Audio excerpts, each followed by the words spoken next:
Welcome to the DFS pregame show here on RotoGrinders. I'm Jordan Cooper, aka blenderhd, blenderhd, and it's Monday. So you know what we do on Mondays? It's Mondays with McCool, bringing James McCool, paydirtdfs.com, co-author of The Theory of Daily Fantasy Sports. Me and him, 15 hours, audio, DFS Masterclass. You can find at theoryofdfs.com. Give a thumbs up in the chat. Hey, I see you guys there. We'll be talking about some stuff. James, I wanted to talk to you a little bit about what you've been doing. You said you're going to write a post. You're doing one of these challenges, which I'm not a big fan of. Okay, the 500. You're trying to take $500 into 5,000. I'll tell you the reason why. I'm a fan, but not a fan of the challenges. One. I'm a fan of people that do these types of challenges because it does show people that it's possible, right? So I'm all for that. Of like, people that have smaller bankrolls that are like, how do I ever build this up? Especially GPP wise, they go like, I lose a lot, right? How do I maintain? A lot of people, they just don't maintain discipline, but I don't like it because it just defeats the purpose of, like, it's one long game. It's like, just make good decisions and play well, and over time the money will come. Like, there's no distinct, like, I have to turn $500 into $5,000 by the end of the season. Well, then you start making choices. It's August, I haven't gotten there. It's time to enter the 777, like that type of thing, which is not how you should be managing your bankroll. So what exactly? What made you want to do this, and what are you finding from doing so? Because you're playing like stuff like the mini mat. You're playing small stake stuff. Yeah. So with baseball, a lot of people get really discouraged pretty quickly. So like in the earlier parts of the season, especially when bats are not doing as well, and when offenses can be kind of scarce and can be kind of inconsistent, because earlier in the season, the first like 2 months of the season, all the bats are inconsistent. It doesn't matter what team it is, because of weather problems, because of warming up, because of getting used to whatever new ball the MLB is using this year. Like all these different reasons, first 2 months of the season are usually pretty like less stable, I think, than later on in the year. So I think that people get discouraged, and in my community, that was no different. Like, people were getting discouraged. People were saying, "This is hard. This is the worst season ever." Blah blah blah. And I think that one of the best motivators of like showing people that things can still be possible is by being able to relate to somebody. And I think that showing somebody that even if you do have this bankroll or a smaller or larger bankroll or whatever, that like even with all of the problems that we are seeing in whatever is happening in the MLB season, I like to be able to give something to people to relate to and to understand and to say, oh yeah, I can do that too. And like screenshot life is, I think, really, really toxic in the industry right now, where people like, high grinders are posting these screenshots of like $50,000 on $15,000 entry fees. And it's like, okay, that's really cool. It's a great way to market your projections and your content, but like people can't relate to it. So I wanted to do something that was more relatable. I did the same thing with NFL as well, where I was trying to take $100 and turn it into $1,000. And that obviously turned out really, really well. I like doing this kind of stuff as a content creator and as a teacher, because I like showing people that it doesn't matter what your bankroll is. So long as you are playing well and making good decisions, you're going to be able to grind it up. You're going to be able to hit your goals. You're going to be able to continue to grow your bankroll and be a positive player. And one of the ways that I think can show that best is just to show relatable bankroll and show that you can do it even in their range. But I mean, it's not even just the size of the bankroll. It's just playing well. Playing well means in GPPs means losing 90% of the time. Oh yeah. I said it before that maintaining your discipline. Go for the plus EV spots, build your lineups. You're going to lose 90% of the time. Most people, they get discouraged, right? They lose 6 slates in a row and they go, I'm doing something wrong. Where 6 slates is nothing, right? And it's baseball, so it's high variance as it is. Oh, the best pitcher on the slate gets shelled. Oh well, right? Oh, the best offense on the slate scores 2 runs. The worst offense on the slate scores 12 runs. These things could happen. So if you're playing with the small bankroll, big bankroll, whatever, it's still just a percentage. I know you're doing it as far as, being relatable, but to me, everything is just a percentage. Actually, the higher stakes, the higher you go up, the harder it becomes, right? From an ROI perspective. So, like, if you were to do that challenge 500 to 5,000, why couldn't you do it 5,000 to 50,000? It's why couldn't you do it 50,000 to 500,000? That's much harder, actually. Actually, it's much easier to go from 500 to 5,000 than it is to go from 50,000 to 500,000. Sure. And I agree with you. Actually, fun fact, I would have taken down the $18 with my lineup from yesterday. With the 13 lineups that I entered, I would have taken down the 18 for 50K. But like, and that's another thing that people get on themselves about. They're like, oh, well, if I would have entered this in this tournament, then I would have won this much. And it's like, yeah, but your bankroll doesn't fit that. So like my bankroll didn't fit that yesterday for this challenge. So I didn't enter it. So I can't be mad. Like I never had intentions of being in that GPP. So like, as much as I agree with you that it is all about playing and it is all about how well you play and putting together good lineups and like being consistent and being disciplined, it doesn't matter what your bankroll is. I completely agree. But there is that human element of this from a teaching standpoint of like, there are people that want to be able to see that they too can take $500 and turn it into X amount of money. Like if other people have this goal, and you and I talk a lot about goals in the theory of DFS, if your goal is to take your bankroll from X to Y, I think that it is really, really helpful to see somebody else that you respect also go about that goal and say, okay, yeah, so it is possible. It is something that can happen. And like, I'm doing it with all the tools that I have over at the site too. So any subscriber there can look at the same things that I'm looking at, do the same things that I'm doing with the same bankroll and achieve that same result. And from a teaching standpoint, I think that's powerful. I think that having that relative bankroll, I think is important. Now, if I'd have played with like my regular bankroll and if I'd have put 13 in the 18 yesterday, you'd have $50,000. Yeah, I'd have $50,000, but that's not my goal. My goal is to teach people. My goal is to be a good content creator. My goal is to make as much money as possible. Yeah, you and I have different goals. My goal is to make people learn and feel better about the content and feel good about the way that they are playing. And like the ROI graph that I showed yesterday, I mean, it's just straight up like the first day on the 24th, I played $16. I returned $1.50. I lost basically all of it.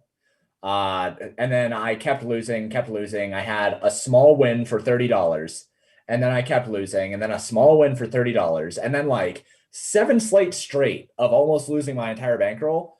And then I had a hit. Your entire allocation for the slate. Right. Your bankroll. I mean, it sounds like you're playing about what? 3%. 3%. Yeah, something like that. Right? Yeah, 3% every slate. Something, right. And I noted in my little Twitter thread yesterday that I would be playing 5% if I was playing cash games because I feel that I would have enough to supplement. I would then switch it up to where it's 3% cash games, 2% GPP. Yeah, but that's small of a bankroll. Cash games are almost like why? Exactly. And I talked about that. Even worth it. Yeah, I talked about that with chunk yardage too. Like if you do not have a bankroll where you're actually returning anything worth a damn on your cash games, like I mean, you're returning the same percentage. It's just the raw. Like for you, let's say you play 5% of total of $500. Yeah, that's $25. Yeah, and let's say you're paying $15 in cash and $10 in GPP.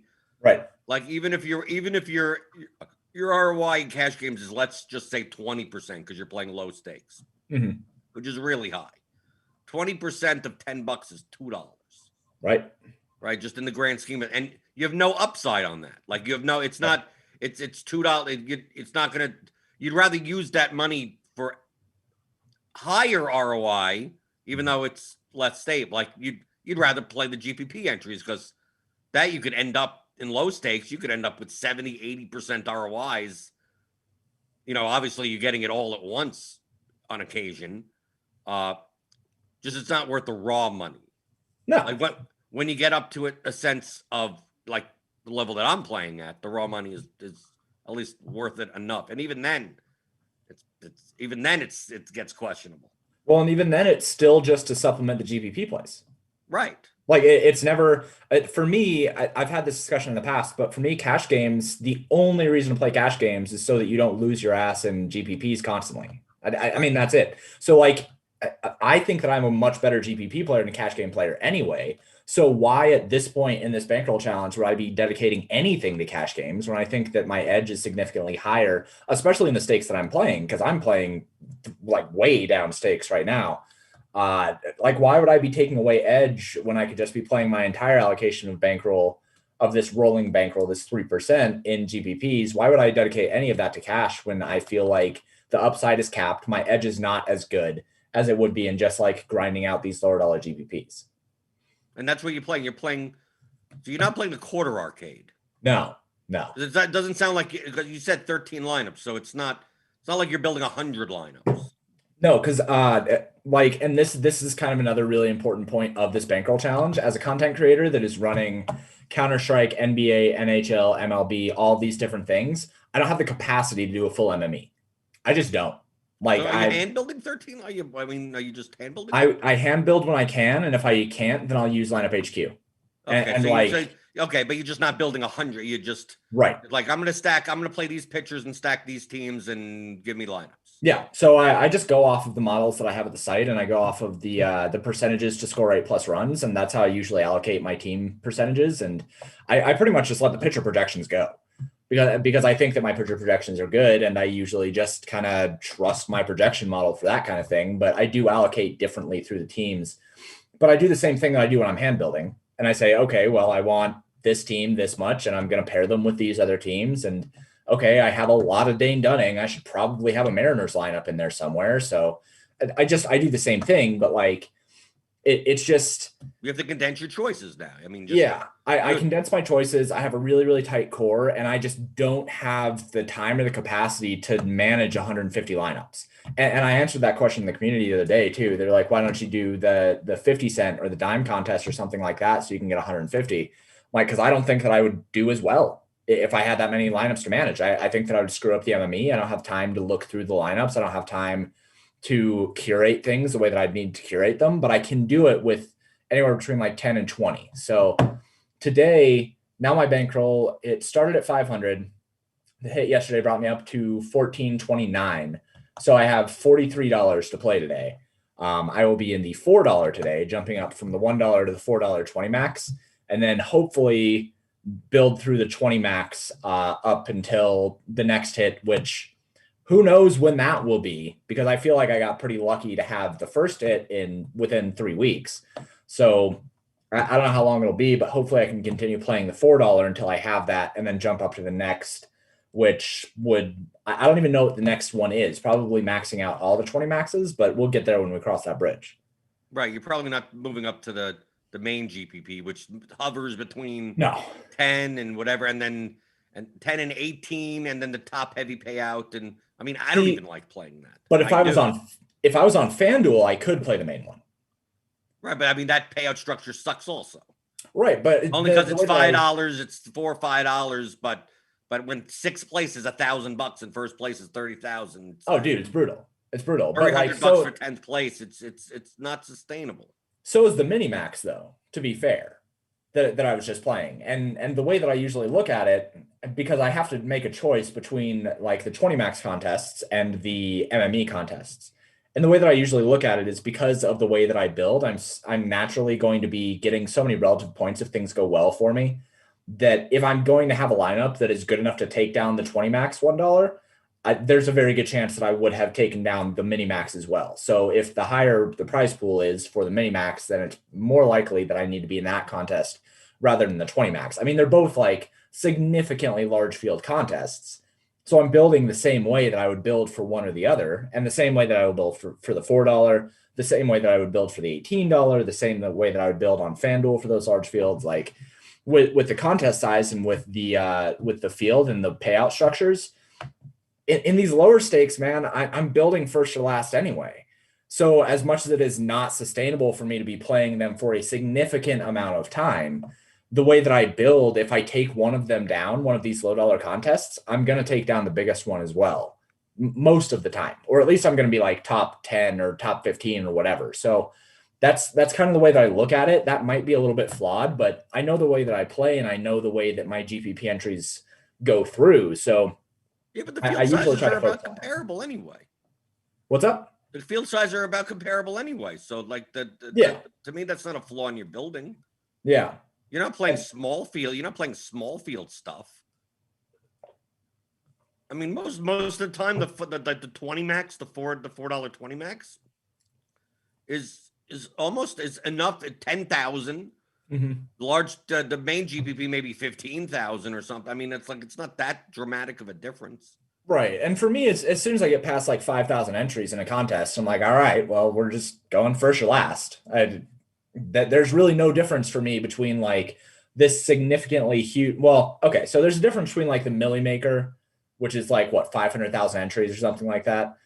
And like a contest that is 10,000 entries. That's a large enough gap. But the difference between like 5,000 entries and 15,000 entries, I mean, the EV change on that is maybe like a 100th% based on the lineups that I'm building. So I'm just going to enter the same lineups that I have in 5,000 or 15,000 entries. It doesn't matter to me because I'm going to take down whatever contest that I'm in if I end up hitting the nuts on the lineups that I build anyway. And actually, I didn't quite win the $1 yesterday. I was 5 points behind. I had Martin Maldonado, Yuli Esquigiriel, and Jordan Alvarez. And I just needed 5 points. I did 5 points. And they were coming up on the top of the order, and Bregman grounded into a double play. I'm like, just not the double play, you know? Like the double play is the bane of a GPP player's existence because it's just like the worst. I mean, I guess like a triple play could be worse, but I don't think we've seen a single triple play in 2021 yet. Well, so we'll probably see 17 more no hitters before we see one of those. We absolutely will because the ball is just crazy and freaking. Who was it that just got one that absolutely shouldn't? Wade Miley, John Means, right? It's asinine, man. This has been, to be fair, I said that like the way that I'm playing, you can still like find success, but from a non-DFS standpoint, this MLB season has been whack. It has been weird and out of whack, and everything is terrible, and it doesn't make any sense. I guess it's been cool to see DeGrom be just like literally untouchable with this new ball until he got injured, but I would like to see more dingers. You know, I just want to see more home runs. I like home runs. Home runs are cool. They're fun. It's not as much fun for me to see batters either ground out or fly out because the velocity on the ball has changed on exit velocity, or strike out. And like they basically went into the season with this new ball saying, oh, well, we want more balls in play. We want less balls flying out of the stadium. It's like, okay, well, anybody in the stats community could have told you that if you were to increase the drag on the ball and make it so that less balls are leaving the stadium, guess where they're going to land now? Oh, it's going to be a freaking fly out. Like anybody could have told you that. Anybody who does stats could have told you that. And I'm constantly in awe of how bad the MLB screws up situations that even they have intention to make better. It blows my mind. It's insane. If anything, they should be doing the opposite. Yeah. If anything, they should be going, we want 8 home runs every game. Right? Yeah. Not that type. I think we'd prefer that. Well, I think like as you look at the way the landscape of sports has changed, every single sport is optimizing offense. Every single one. Like the NFL optimizing offense, NBA optimizing offense. Is soccer optimizing offense? You know better than I do. Probably not really. Probably not. Okay. Well, anyway, soccer, whatever. But like in Americanized sports, like the NFL is optimizing it, NBA is optimizing it, and MLB the NFL's is getting there. The NFL's there's still plenty of people way behind. Right, but the teams that are optimizing it are just crushing the field, just wrecking the field, and they'll catch up. Like in the NBA, the teams that like optimized 3-pointers just shattered the field until everybody was just like, well, guess we just got to shoot 3-pointers. Like, yeah, you do. And in the NFL, we're going to see the same thing. Like the Chiefs last year, I think had a 76% adjusted pass rate or something. 76%. That's a lot.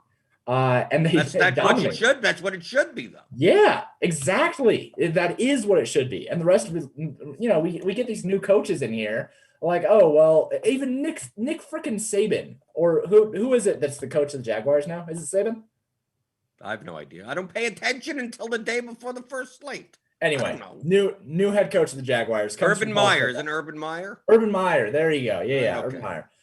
And he comes onto a press conference and he's like, oh, well, the way that you get a quarterback going is by getting a good run game. And it's like, bro, they hired you so you wouldn't say things like that. So you would optimize this offense. And he's just out here doing this. And eventually teams are going to catch up. But in baseball, like the hitters have figured out that it's launch angle. Like you need to lift the ball to have good offense and good results. Right. So you see some of these swings now, where you take a look at guys that's like Bryce Harper, Freddie Freeman, Ohtani, Bellinger. Like if you showed someone, if you showed Tony Gwynn back in 1980s, like Wade Boggs, like the good hitters, like the hitters, not the power hitters, how these guys swing, they'd be like, dude, these guys look funky. Like, how did they ever get in the majors swinging like that? It's like, well, no, they're swinging completely for home runs. They are literally swinging for the fences. That is literally what they are doing. Right. And they do not care about striking out. It's not about making contact. It's if I'm going to make contact, it's going to be at a launch angle and at a velocity that it's going to be out of the park. Right. Exactly. And that's what good hitters are doing. And they understand that. So I think that it is that Chris Towers on Twitter has mentioned this, that it's an arms race now for the most effective way of ending an at bat. Whereas pitchers are selling out for strikeouts and hitters are selling out for home runs. And like the more strikeouts that happen, the more home runs are important. So it's a battle right now between which one is more prevalent. And the league was basically just like, okay, here you go, pitchers, have whatever you need to win that battle. So now we have hitters that are striking out like 1,000,000% of the time. Even the Twins have more power than any other team in the league when they're fully healthy. RIP Byron Buxton, but they have more power in the league than any other team, and they strike out so much, but it doesn't matter because they can score 10 runs a game. It doesn't matter if they strike out 40 times. Look at the Yankees lineup. Yeah. You look at the Yankees lineup and you're like they could hit 4 home runs and strike out 15 times. Yeah. Like and that's fine. Yeah. Right. But it's for DFS though. We're now in a world of polarized outcomes. Mm-hmm. Like these Rangers are becoming more and more polarized. Do you think now that the way that a lot treat projections as a normal distribution, that it's getting less and less normal, that it's getting more binomial? Like just play because no one's getting 7 points. No one's. I mean, these medians are 7, 6, 7, 8s, and it's like, dude, 6, 7, 8s aren't going to cut it. Like you'd rather just play guys that are going to get 0 or 14 or 18 or whatever, because that's what's really happening. So like,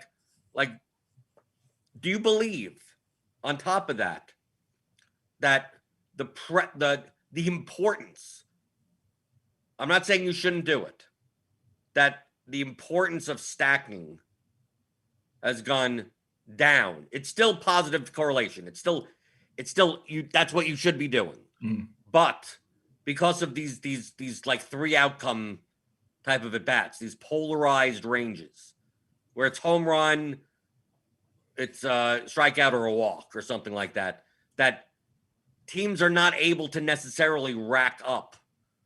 Like what will end up happening is that a team will score 8 runs off of like 3 home runs, but your stack of 5 guys, as long as you have the 3 guys with a home run, the other 2, even though they scored points, like you'll find 3 hitters from some other team. I mean, like we end up with, because all these ranges are becoming more and more polarized, that obviously the correlation coefficient goes down, because like solo home runs, there's no really correlation to, you're not getting extra points for anyone else on at bat.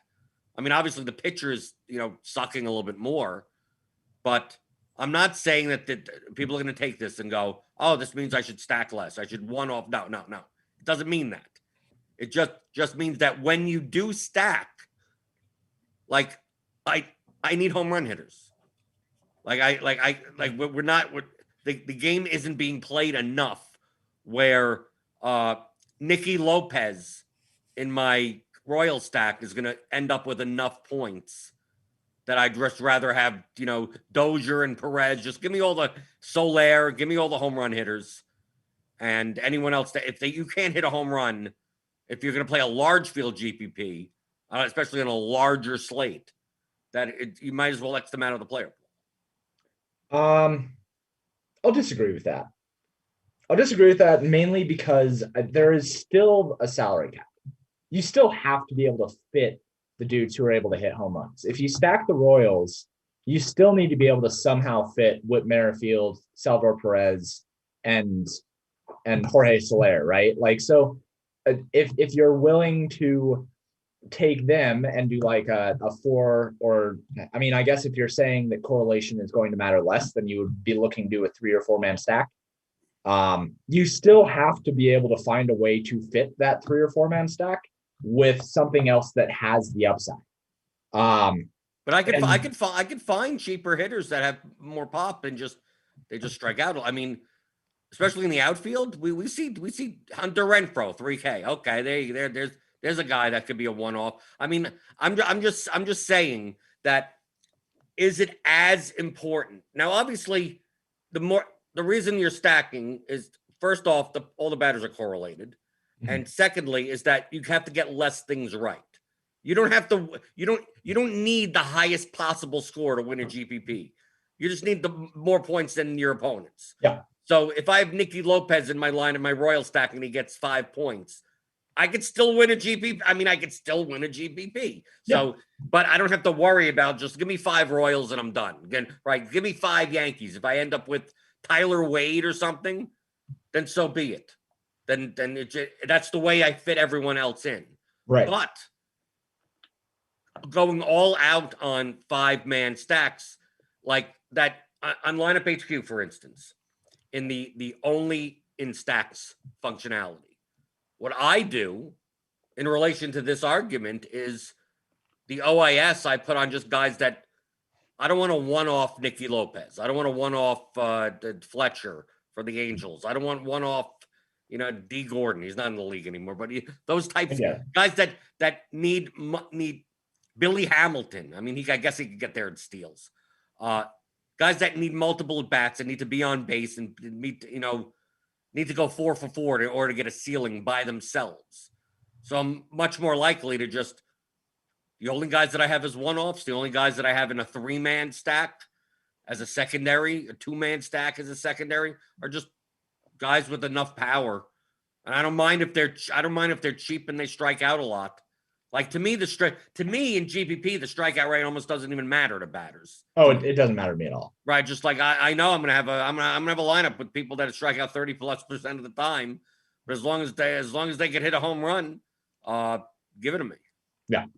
So I think I think that's more of what I'm saying, not necessarily to not stack, but like if you're playing a 5-man stack of the Royals, maybe it's better to have a 4-man stack and not have Nicky Lopez in there, right? Like that's having an Angel stack, but not necessarily going, I know that Fletcher's leading off, but is he necessary? Is there someone at his price that you still have the same construction, but you're getting a one-off from some of the team that has a much higher chance of hitting a home run? And that's the question. Thinking more like that. But of course, there's plenty of times where you're taking 5 guys from a team and all 5 of them can hit home runs. I mean, even the crappiest hitting cat, Andrew Knapp is in for the Phillies. I mean, he could still hit a home run. I mean, we're not talking about that many situations where you're looking and going, is it worth me playing this guy or that guy? Because most of the time those crappy hitters are cheap anyway. Yeah, and typically that's probably the right point to make of saying, okay, well, if I'm going to stack the Royals, I can either have a 4-man with Whit Merrifield, Salvador Perez, Jorge Soler, and Carlos Santana, right? I can have that 4-man, and all 4 of those guys have power. Like all 4 of those guys can hit a home run. Or I can have a 5-man and include Nicky Lopez in that. Now, if you include Nicky Lopez in that, then you can also afford I'm trying to think of like A 3-man Boston stack. I mean, like you sure, yeah, 3-man Boston right, stack. Yeah. right. So, or you could get Tatis at shortstop or something, like you're gonna pay up for your other players. You have Nicky Lopez so that you can fit those other guys. If you do not have Nicky Lopez, the first thing that you always have to ask yourself, and you know this, but I'm just saying it for watchers. The first thing you always have to say to yourself, if you're going to shorten your stack and get rid of somebody, one, does it allow me to fit the other stack that I'm prioritizing? That's like the first thing I always think. So if I get rid of Nicky Lopez and I want to fill him in with somebody else, can I still have that 3-man Boston stack? Can I still have Rafael Devers? Can I still have JD Martinez? And can I still have Hunter Renfroe? Let's just call it that. 2 outfielders and third baseman. So if I cannot still have that, is it okay for me to drop down from JD Martinez to Alex Verdugo or something like that? Can I do that and get somebody else that has more power than Nicky Lopez? Can I balance this out in a way that gives me just as much upside as if I had Nicky Lopez? Because when you are down that low, I mean, Nicky Lopez is like $2,500 on Draftkings or something like that every day because he really does suck. Like he's bad. He's batting like 0 for 780 or something like that. He's bad. But the correlation that you gain from him matters when the guys who are priced down there, if you have 3K or less to spend on a second baseman, just going like, there anyway, right? Who you're replacing him with? You're not replacing him with anyone that's worth a crap anyway. So why not keep him? And this isn't a question. It's not, this is rhetorical, but why not keep him in there and say, okay, well, if he gets a walk, he has stolen base potential. He can get a stolen base. He can get a run. And then that's 9 points right there. Or I can try to take a one-off shot on this other $2,800 second baseman who has like a 4% chance to hit home run. The correlation for me matters more than trying to do that home run parlay. And it should matter for everyone more because that correlation that, especially if you have a 5-man Royal stack where you have the leadoff hitter of Whit Merrifield. If you have Whit Merrifield, there's no reason not to take Nicky Lopez to make the other stuff work. Because if Nicky Lopez gets on base, gets stolen base, Whit Merrifield comes up, hits a home run, that correlation is going to outscore a lot of the other 3K or less second basemen. So there's so much balance that comes into, the correlation that you are seeding, the upside that you can get from somebody else, the positional scarcity of it. Like at second baseman, if you have 3K or less at second baseman, just correlate it. It's like catcher. Like if you have 3K or less at catcher, just correlate your lineup because like the chances of them hitting a home run, the chances of them outscoring the correlation is not as high as the correlation working out. And you just like him running into a single and then getting a run, getting 5 points. Like that's probably higher than the upside of like a 2% chance that Jose Trevino hits a home run or something like that. So that it's that balancing act of, am I going to be able to afford the upside of a secondary stack? And I should say this pretty much like for me always goes into the main stack. Like I'm not going to use Nicky Lopez in a secondary stack. I'm just not. If that right there is not worth it because at that point, like if the Royals are going to be my secondary stack and be a 3-man, I'm not going to use Whit Merrifield, Nicky Lopez, and like Jorge Soler or something like that because I just don't feel that the correlation is strong enough, and I don't feel like the upside is strong enough for that team. Even if it allows you to fit in the 5-man stack that you want the pitchers, then why not? It might, but I'm using the same argument you're using, right? But in that 5-man stack, there's likely a better piece of correlation and a cheaper player in that same position that I don't need to use Nicky Lopez. So like, I would rather have that cheap player that doesn't have a lot of upside, but fits the correlation and lets me get in a secondary stack that has 3 home run hitters rather than a secondary stack that has like a really trash player like Nicky Lopez and 2 home run hitters that allows me to have like a 5-man where I'm probably going to have a cheap guy that's not very good anyway in that 5-man. So like that 5-man, I'd rather punt that position, that positional scarcity, like catcher or second base, or sometimes shortstop, where I know that I can make up the drop in projection and the drop in home run upside with a little bit of correlation. So it's always a balancing act, but that's why you'd rather stack and have that 5-man than have a 4-man for me, because you lose the correlation and you don't gain anything from upside and having a super cheap one-off most of the time, like 99% of the time. Right. That Tony Porcelli is making the point that I kind of hinted on beforehand is that we're talking about guys like Nicky Lopez, who is second base, right? We're talking primarily about DraftKings also. Yeah. DraftKings in the outfield, I could find guys that are Nicky Lopez's price that have power. Yeah. Like Tony Porcelli's mentioning Willie Calhoun. Yeah. I mean, he's not necessarily the biggest power hitter either. Definitely has more power than Nicky Lopez. But we see $2,600, $2,800. You could Harrison Bader, done. Give me him. Like, so instead of playing, like, you have that Royal stack, and you don't need a secondary stack. Maybe you're running one-offs or something. So why not pay up at second base and just go, from Nicky Lopez, you're going to, whatever, Altuve or something. I mean, just whatever. Whoever's at second, Cronenworth, Edman, who knows? Yeah. Because on DraftKings, at least currently, you could find, I mean, I could go right now. I mean, I know it's a short slate today, but Justin Upton is 2,800. Justin Upton, Nick Senzel is 31. Franchi Cordero is 2,000. Yeah. Right? I'm not going to count Lewis Brinson. Hunter Renfroe, 3,000. Dalbec, 27. He's first base. But, I mean, look at these outfielders.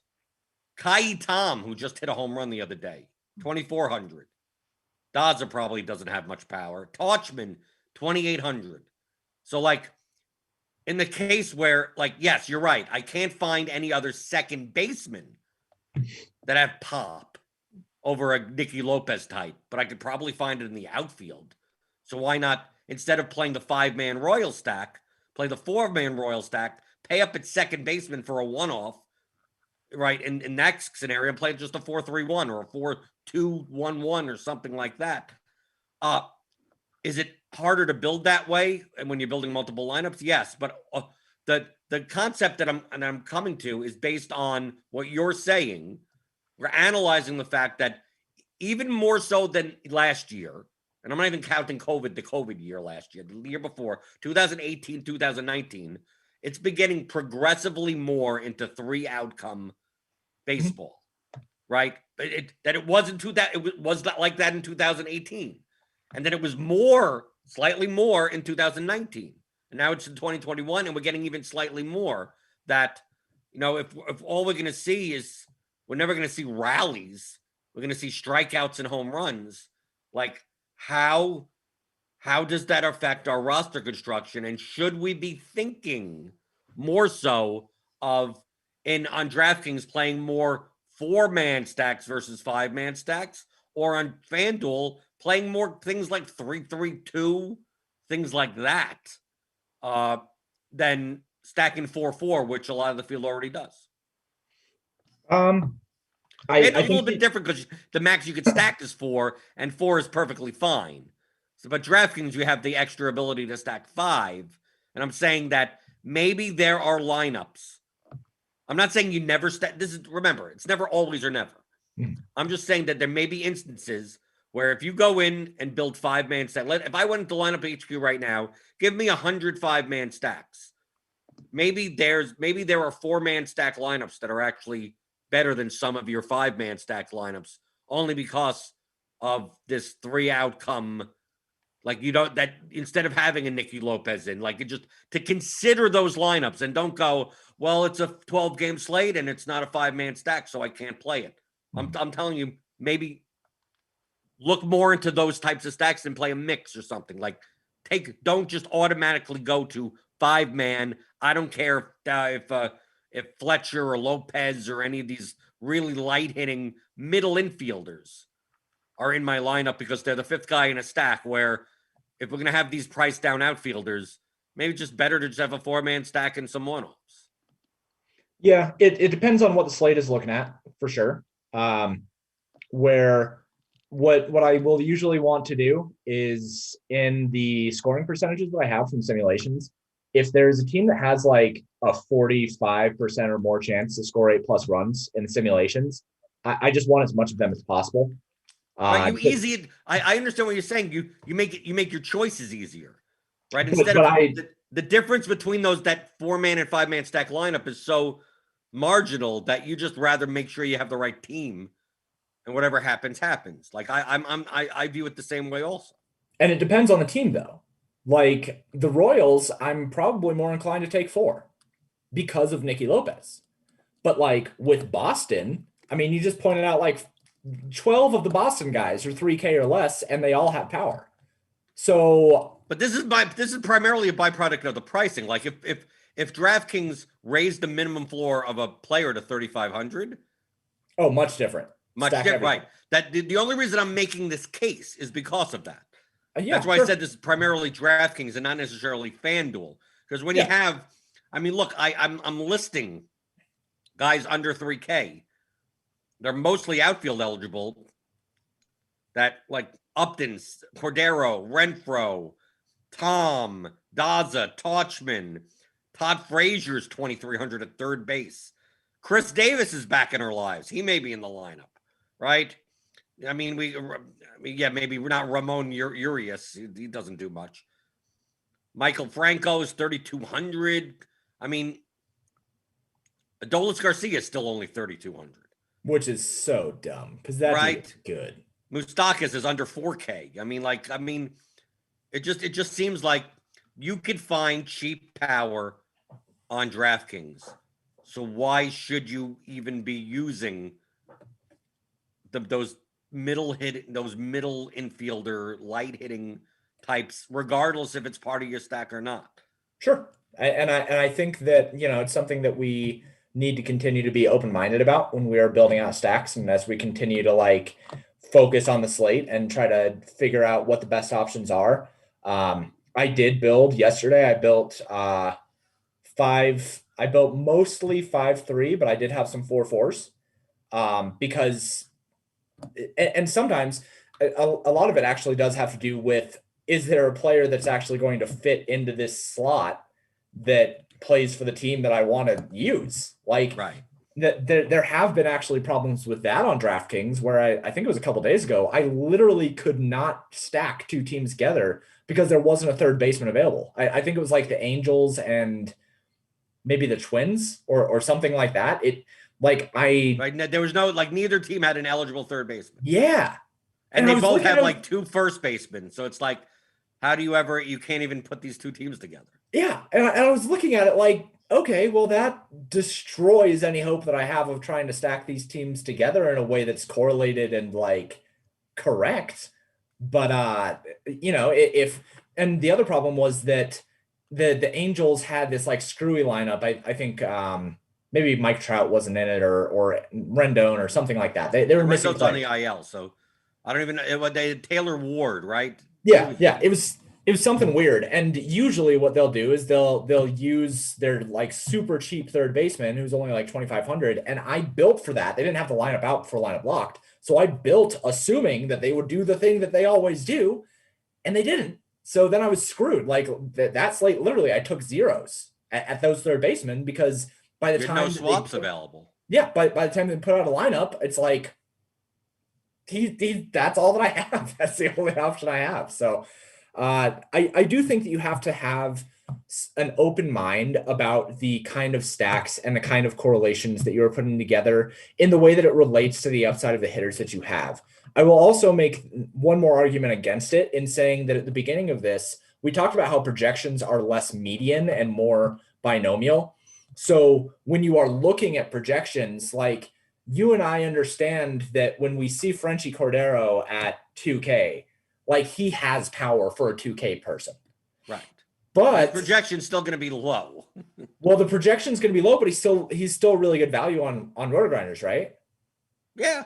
So if somebody is looking at that and doesn't have the same kind of intuitive knowledge that you and I do, that's not really as much of an option for them because they don't have as good of an understanding of the ceiling that comes with somebody like Franchi or Renfro or Dahlback or whatever, right? Like that is something that you and I know because we've played baseball DFS for 5 years, but other people who are maybe newer to this don't necessarily know that.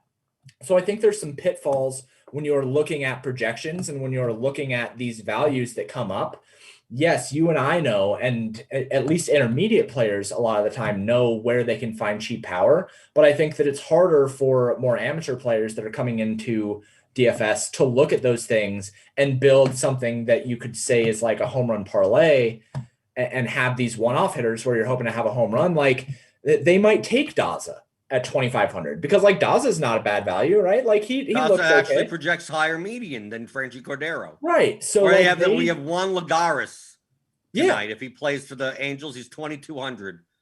Like I'm going to play Franchi Cordero. I'm going to play Cordero. Right. Lagares is like a slap hitting speed guy type of right. like yeah, So sure, he's stolen base upside, but I'll play Parchment, I'll play Cordero, I'll play Renfro, I'll play Lewis Brinson's 2,300. Yeah, against freaking Luke Weaver. So yeah, just fucking lock in Louis Brinson for sure. But that's kind of the point, I think.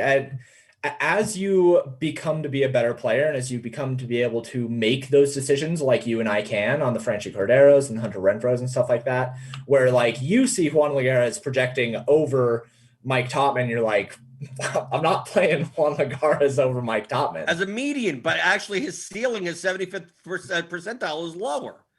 I mean, that's how you can really tell. Just look by that. But also, if you look at the statistical projections, like a lot, if in the bat, you could get the statistical projections. Yeah.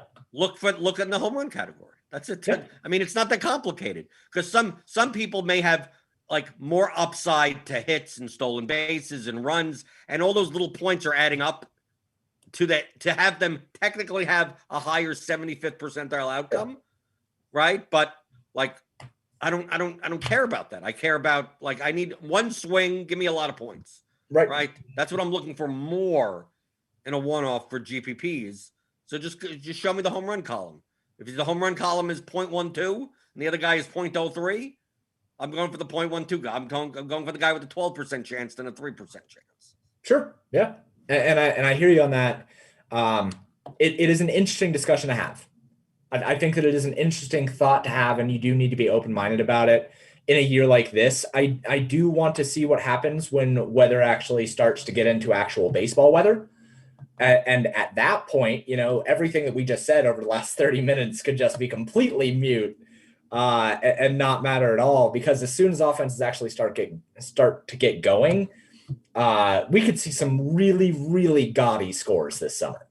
Right, because what ends up happening is people right now, it's May. I mean, we still have weather in most of this country that half these games are being played in like 60-degree or less type of weather, especially in the north. Yeah, it's gonna freaking snow in Colorado. Right. Well, yeah. Well, that too. And the South isn't that warm. But once we get into July, June, July, I mean, we're gonna see half the games may have a 90-degree weather and humidity. Yeah. And it's like at that point, it's like, oh, why shouldn't I stack the fifth guy on a team that's going to score 14 runs today? Because who knows where they're going to come from? Two guys hit double home runs. I mean, like, yeah, you're right. We have not seen the weather conditions get to the point in which it's not just because then what ends up happening is that it's not just one team that scores a bunch of runs. It's multiple teams that score a bunch of runs. And at that point, you're not looking for one-offs. You're just like, how do I get both these teams into my lineup in whichever way, 5-3, 4-4, and most likely that's going to win. Yep. And if it involves having Nicky Lopez in it, then it still could easily, he could have 3 points right in the center, and it could still be the winning GPP line. Because it let you fit everything else that you needed to fit in that line. Right. And that's the main point that I think that I'm trying to make here is like, sometimes somebody like Nicky Lopez or Ramon Urias or Todd Frazier, like these Todd guys Frazier has power. Todd Frazier had power in 2001. He's like, he has power. He doesn't have power anymore. He might. My projections love him too. I know. I like making jokes about old people. Anyway, I think that it is something to understand that sometimes it is a necessary evil to have these cheap guys as part of your correlations because they just make everything else work. Whereas, yeah, if you're stacking the Royals and the Astros, probably just grab Jose Altuve and don't play Nicky Lopez. Like, yeah, but projections, when you build things, that's going to happen anyway. Right. So the theoretical aspect of this, of saying like, well, why play Nicky Lopez when I can have Franchi Cordero? There is that portion of that. But at the same time, if you are stacking two teams where Nicky Lopez is the only second baseman that is available for these teams, like if it works, it works. Right? Right. You stack the Royals with the Red Sox, and Arroyo's out, and Hernandez is out, and there's a second base eligible player. So like, what else are you gonna do? Like, if you stack the Royals and the Red Sox, and you have Nicky Lopez, like, yeah, that sucks. But you also have Salvador Perez, Carlos Santana, Rafael Devers, Xander Bogaerts, JD. Whitmer, you got everything. Who cares about Nicky Lopez at that point? Everybody else can hit a home run. If there is another second baseman that is 2,100 and lets you fill out that lineup with a little bit more power, all right, plug him in. Right, but there probably isn't. There probably isn't. Okay. So are you writing something up with your challenge? Yeah. So after I'm done with this call, I'm going to write up a couple different things. I'm going to write up why I am doing this challenge, which I talked about a lot on here, but I'm going to write up why I'm doing this challenge. I'm going to write up how I am going about this challenge, and I'm going to write up the results that I have and the results that I expect to have, because the results that I have had so far, I think, show a very good picture of what I expect to happen over the next couple months, where I'm just going to lose money until I win money, like a decent amount of money. And then hopefully I'll lose less than I win on the next one. And I think that this is a good experiment to do for that reason. So I'm going to write it up and kind of explain out a little bit of what I'm doing, why I'm doing it, and how I'm doing it using the models over at paydirdfs.com, because I think that part is just as important, so that I can show people, like, I'm not doing any magical behind the scenes stuff here. Like, I'm literally just looking at the 8+ percentages, using pitcher projections, using hitter projections, spilled lineups, profit, like that's all. So I'm going to write that up. It'll be a free article. Like, I'll link it on Twitter, so everybody can go check it out and see what my thinking is. So at paydirt_DFS on Twitter, paydirdfs.com. Yep. To get the forwarder, because you still haven't done the DNS, whatever. No, not quite. Still get there with small steps. Yeah, small baby steps. You can follow me at blenderhd on Twitter. Hit the thumbs up button on the way out the door. My apple juice is kind of cold, kind of whatever. And the theory of daily fantasy sports, the theory of DFS.com, 15-hour audio DFS masterclass with me and James, all structured education with every concept you'll need, game theory wise, to think like a professional DFS player. And yeah, so we have a slate today with probably no cores. I'm going to guess they're going to postpone that. It's going to be a small slate, 5 games, whatever. But we'll talk about it tomorrow. Go over a little bit, and we have a decent slate tomorrow, so that's fine. And you could catch me, as always, Monday through Friday here on YouTube, right? 11 o'clock in the morning Eastern for the DFS pregame show on RotoGrinders.com.